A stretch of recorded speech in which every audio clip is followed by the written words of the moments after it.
What if a boy was given chocolates to consume by a stranger? He requested to have more chocolates, and the lady complied. Then all of a sudden, he changed into a mouse. The other boy witnessed what happened. Welcome to What a Story.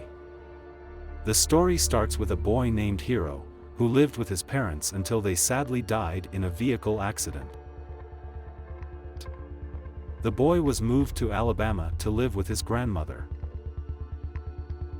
Despite her best efforts to cheer him up, the boy spent a lot of time in his room grieving the loss of his parents. Come on, baby, come on. Soon, Grandma succeeds to get the boy eating and dancing with her again.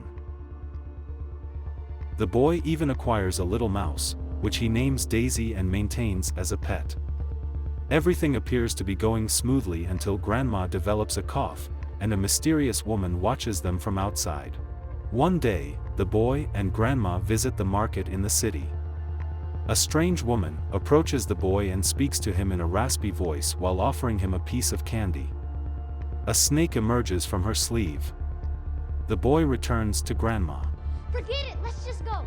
When the boy tells Grandma what kind of woman he saw, she confirms that it was a witch rather than a woman. A witch? She can identify them by their conversational style and appearance. To hide their claws, their horribly malformed feet, and their bald heads, they dress in long sleeves, gloves, heels, and wigs.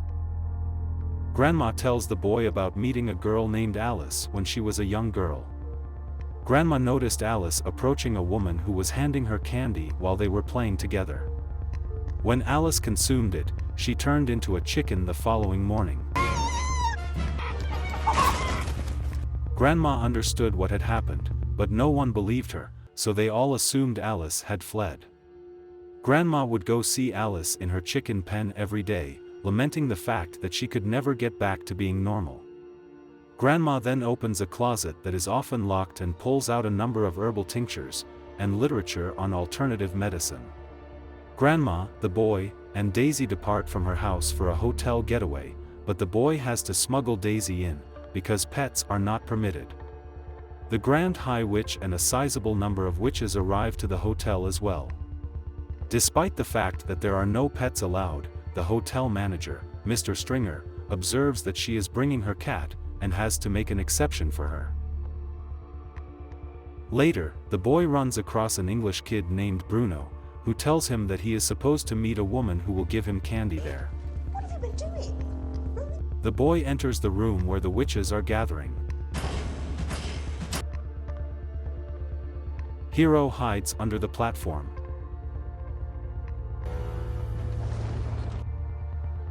They are all ordered by the Grand High Witch to take off their masks, so that their terrible shapes and terrifying teeth might be seen.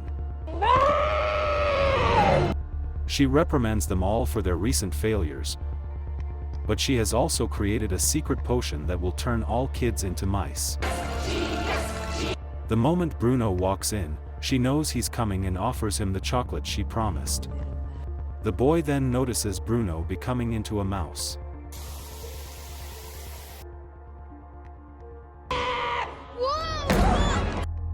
Daisy speaks, Did you just talk? and assures the boy that she will assist Bruno as the witches start to trample him. Daisy leads Bruno into the hiding place, but the Grand High Witch discovers the boy and she also turns him into a mouse as a result.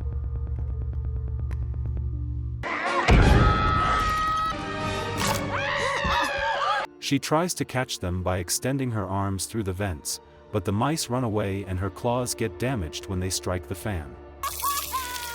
Hero, Daisy, and Bruno took the elevator to look for Grandma. The three mice narrowly escape being killed by the maid, and find their way back to the boy's room. Grandma is shocked to find her grandson turned as a mouse as they unveil themselves to her. Daisy tells that she was a girl named Mary who was converted into a mouse a little over a year ago after escaping from an institution. Grandma makes the decision to take care of the mice, and protect them from other people who might want to kill them. She and the boy come up with a scheme, to steal some of the Grand High Witch's potion in order to reverse engineer an antidote to the potion that can transform them back into humans. Grandma puts the boy in a pouch and brings him down to receive a bottle. Hero finds the potions and sees where the Grand High Witch hides her money.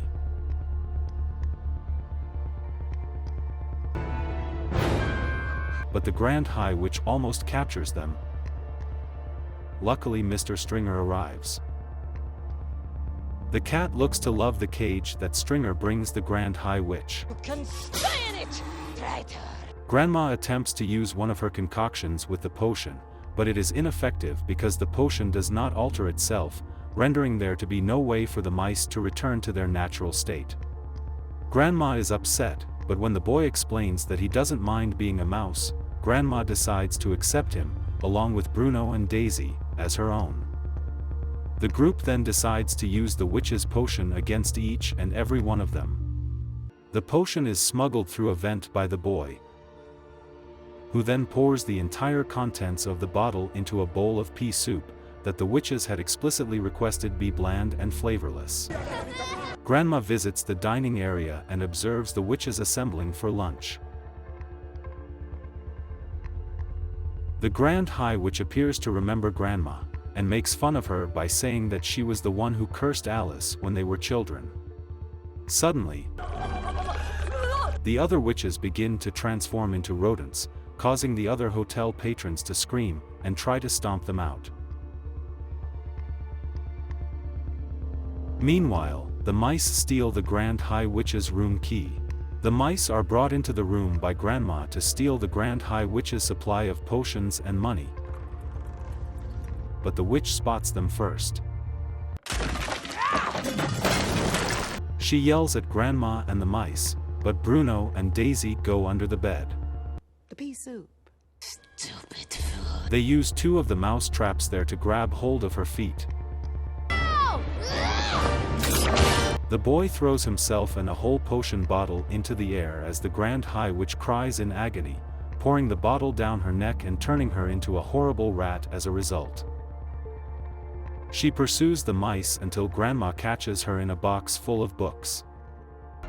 What? Let me out! After that, she departs to release the cat from his cage, allowing the cat to eat his former owner.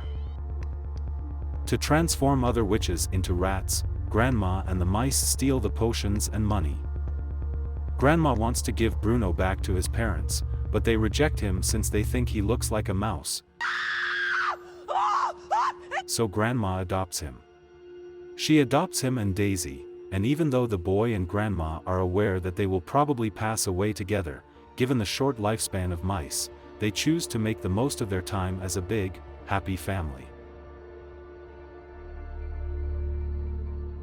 The story returns to Hero, now older, who has just finished telling the kids his tale. Other kids have been enlisted by him and Grandma to assist in the war against witches, and the kids seem thrilled and willing to do so. Thank you for watching, and see you on the next story.